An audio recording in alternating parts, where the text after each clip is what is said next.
فضا ہے جو چیخے مار مار کے رو رہی ہے۔ حسین آگے بڑھے، اماں فضا سلام، اماں فضا سلام، اے اماں فضا کیوں گریا کر رہی ہو؟ کہ میرے مولا حسین، شہزادے حسین، تم نے تو دیکھا ہے زینب بانو محمد کو سمجھا رہی ہے، ان کا ہدیہ پیش کرے گی، لیلا علی اکبر کو سمجھا رہی ہے، اس کا ہدیہ پیش کرے گی، زوجہ حسن قاسم کو سمجھا رہی ہے، اس کا ہدیہ پیش کرے گی۔ حسین، ایک کربلا کی وادیوں میں میرے پاس میرا کوئی بیٹا نہیں ہے، میرے پاس میرا کوئی لال نہیں ہے جسے میں فاطمہ کے بیٹے پہ قربان کر دیتی۔ وہ یہ سننا تھا۔ امام حسین نے کہا، اے اماں فضا،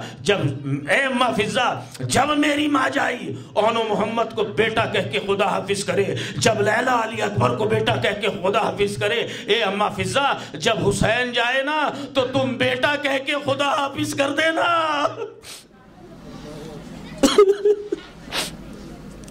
یہ باتیں ہو رہی تھیں کہ ایک وقت وہ آیا کہ حسین کے کانوں سے کسی کے گریے کی آواز ٹکرائی۔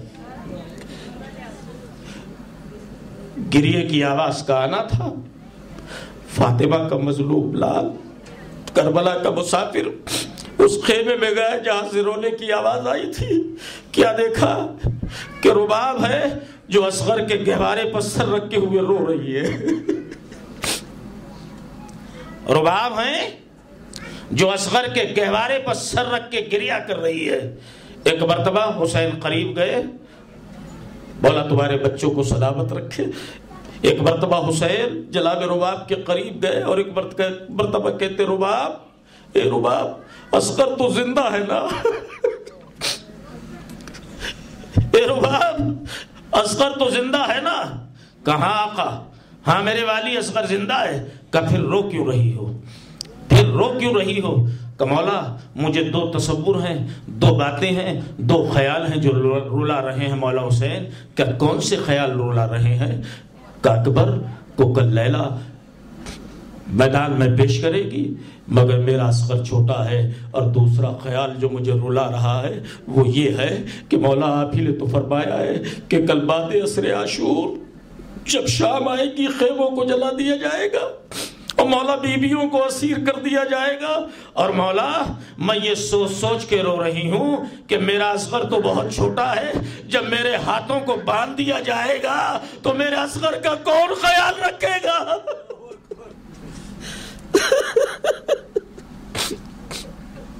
اے مولا جب ہمیں اسیر کر کے ہمارے ہاتھوں کو باندھ دیا جائے گا تو میرے اصغر کا خیال کون رکھے گا؟ بس یہ سننا تھا۔ اب مولا حسین رباب سے کیا کہیں کہ کیا ہونے والا ہے، کیا ہونے والا ہے۔ وہ منزل آ گئی، میں اپنے گفتگو کو سمیٹ رہا ہوں۔ وہ منزل آئی کہ یہی فاطمہ کا لال جب گریے کی آواز بڑھی تو ایک مرتبہ رباب کے خیمے میں آتے ہیں۔ یہ رونے کی آواز کیوں ہے؟ یہ گریے کی آواز کیوں ہے؟ زینب، اے ماں جائی، ابھی حسین زندہ ہے۔ کہ بھیا حسین ہم غموں سے گھبرا کے نہیں روئے، ماں جائے ہم بھوک سے گھبرا کے نہیں روئے، ماں جائے ہم تشنگی سے گھبرا کے نہیں روئے۔ کہ پھر سب کیوں رو رہے ہیں؟ کہ مولا حسین جب سے آپ نے لاشوں کے درمیان کھڑے ہو کے یہ صدا لگائی ہے نا کہ حل من ناصر ینصرنا حل من مغیث یغیثنا، ہے کوئی جو فاطمہ کے بیٹے کی لال بھی آواز پہ لبیک کہے، اس وقت سے اصغر کو چین نہیں ہے۔ زینب نے سینے سے لگایا، اصغر کو چین نہ ملا، رباب نے بوسے دیے، اصغر کو چین نہ ملا، سکینہ نے پیشانی کو چوما، اصغر کو چین نہ ملا۔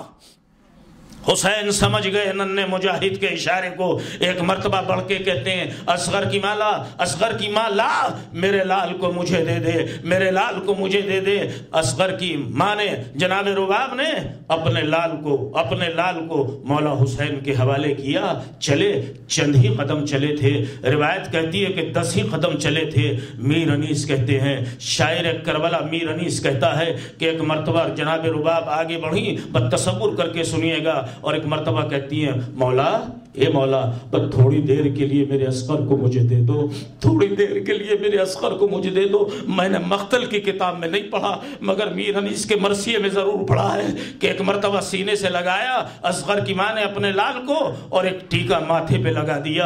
امام حسین کہتے ہیں کیا لگایا؟ کہ مولا میرا لال پہلی مرتبہ گھر سے نکل رہا ہے، کہیں میرے پھول کو کسی کی نظر نہ لگ جائے۔ میر انیس کہتے ہیں کہ میرے پھول کو کسی کی نظر نہ لگ جائے، اے مولا کربلا میں دھوپ بہت تیز ہے، ایسا نہ ہو کہ میرا پھول کملا جائے، مولا میرے پھول کو اپنی ابا کے دامن سے ڈھک لیجئے۔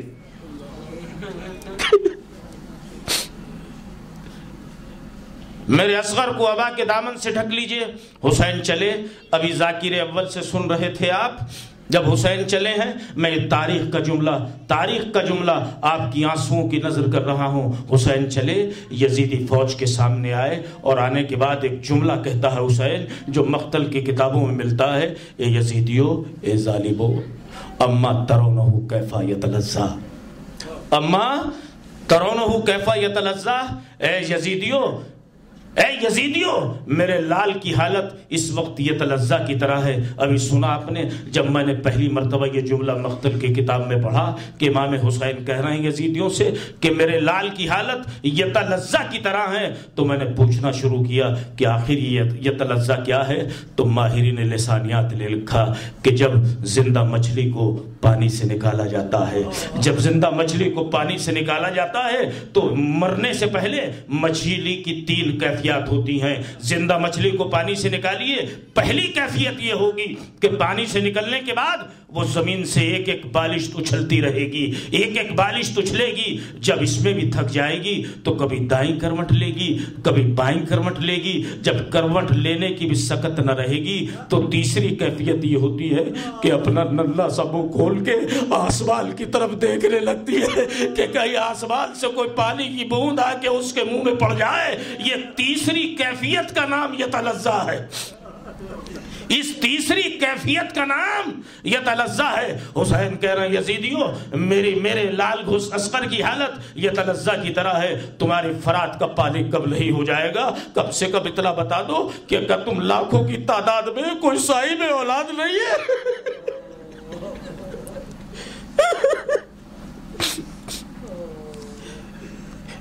میرا اصغر پیاسا ہے، اس کی ماں کا دودھ خشک ہو چکا ہے۔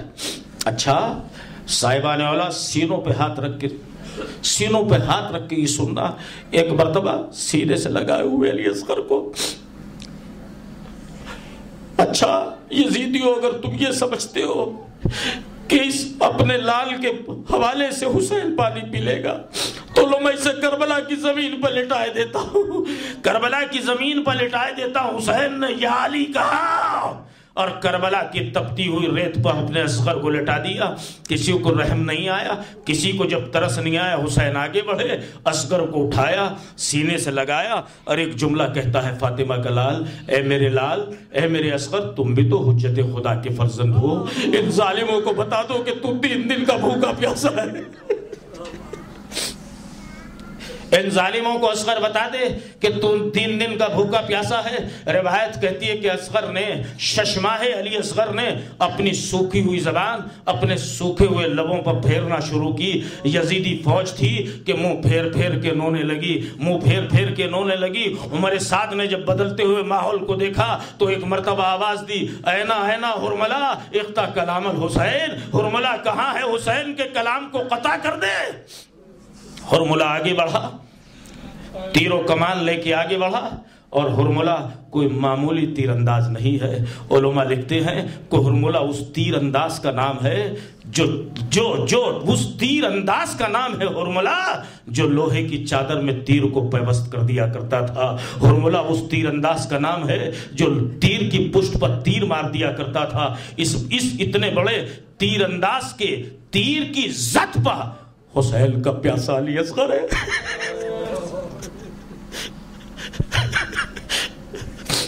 اتنے بڑے تیر انداز کے تیر کی زد پر حسین کا ششمہ علی اصغر ہے۔ اب سمجھ سکو تو سمجھ لینا، ایک مرتبہ اپنی کمان میں تیر کو جوڑا اور اپنا بایاں پاؤں اپنا بایاں پاؤں حرملہ نے زمین پر رکھا، نشانہ لیا، ایک مرتبہ ہاتھ کانپے، تیر و کمان گر گیا۔ پوچھنے والے نے پوچھا تیرے بدن میں راشا کیوں ہے، تیرے بدن میں کپ کپی کیوں ہے، تیرے بدن میں تھر تھراہٹ کیوں ہے؟ کہ میں ششماہے کہ جب نشانہ لینا چاہتا ہوں تو ایک خیمہ ہے جس کا پردہ ہلتا ہے، مجھے لگتا ہے کہ اس پردے کے پیچھے اس بچے کی ماں کھڑی ہوئی ہے۔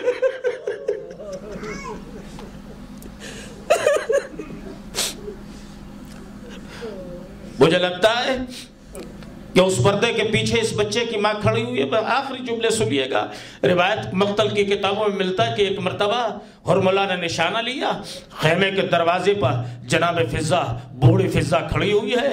ایک مرتبہ چیخ مار کے جب نشانہ لیا حرملہ نے، جناب فضہ نے چیخ مار کے کہا رباب تیرے بچے کی خیر، اے رباب تیرے بچے کی خیر۔ ادھر حرملہ نے نشانہ لیا، ایک مرتبہ جناب رباب چیخ کے کہتی ہے او میرے لال اصغر ہوشیار، ارے تیرے زندگی میں حسین کو تیر لگنے نہ پائے، ورنہ میں فاطمہ زہرا کو منہ نہیں دکھا پاؤں گی۔ تیر چلا، اصغر کا گلا زخمی، حسین کا بازو زخمی۔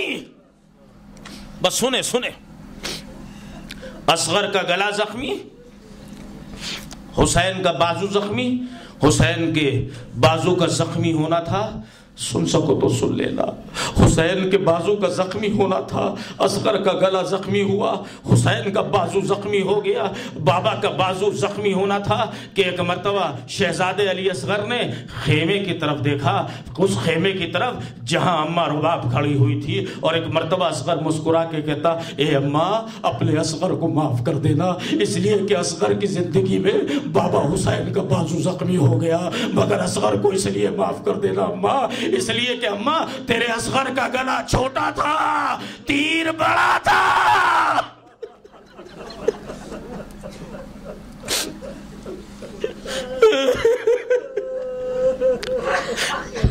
اماں اصغر کو معاف کر دینا، اس لیے کہ گلا چھوٹا تھا، تیر بڑا تھا۔ بس آخری جملے حسین نے بہتا ہوا خون، اصغر ہیں کہ اپنے بابا کو دیکھ رہے ہیں، اے بابا اے بابا اے بابا اے بابا، میں علی کا پوتا ہوں، آپ علی کے بیٹے ہیں حسین، یہ اصغر علی کا پوتا، اے بابا میں اپنے گھر کی سخاوتوں کو جانتا ہوں، اے بابا ہم نے سب کو دیا ہے، کبھی کسی سے کچھ مانگا نہیں، اے میرے بابا، اے میرے پیاسے بابا، اے میرے مظلوم بابا، اے میرے پردیسی سید بابا، اے کربلا کے مسافر بابا، اے بابا آج اصغر کی وجہ سے آپ کا ہاتھ ظالموں کے سامنے پھیلا ہے، میرے اصغر کو پالی دے دو، اے بابا میں جانتا ہوں آج پہلی مرتبہ ہاتھ پھیلا ہے، اے بابا کیا ہوا اگر ظالموں نے پالی نہیں دیا، میں آپ کے پھیلے ہوئے ہاتھ کو خالی نہیں جانے دوں گا، اپنے خون سے بھر دوں گا۔ اے بابا اپنے خون سے آپ کے ہاتھوں کو بھر دوں گا۔ زخمی علی حسین کے ہاتھوں پہ نوڑا گیا اصغر، گردن نوڑا گئی، اصغر کے لاشے کو لیے حسین خیمے میں کیسے جائے، اس لیے خیمے کے دروازے پہ اصغر کی ماں کھڑی ہوئی ہے، اصغر کی بہن سکینہ کھڑی ہوئی ہے۔ کل عمل روز عاشور میں آپ چلیں گے نا، ایک مرتبہ حسین کبھی خیمے کی طرف بڑھتے ہیں، کبھی گھبرا کے پیچھے ہٹ جاتے ہیں، وہ ایک ہی جملہ کہتے ہیں انا للہ و انا الیہ راجعون، انا للہ و انا الیہ راجعون۔ بس اس آواز کو رباب نے سن لیا، سکینہ نے سن لیا، ایک مرتبہ چیخ مار کے کہا اے بابا میرے اصغر کو مجھے دے دو، یہ بہن انتظار کر رہی ہے بابا۔ ماتم حسین، ماتم حسین۔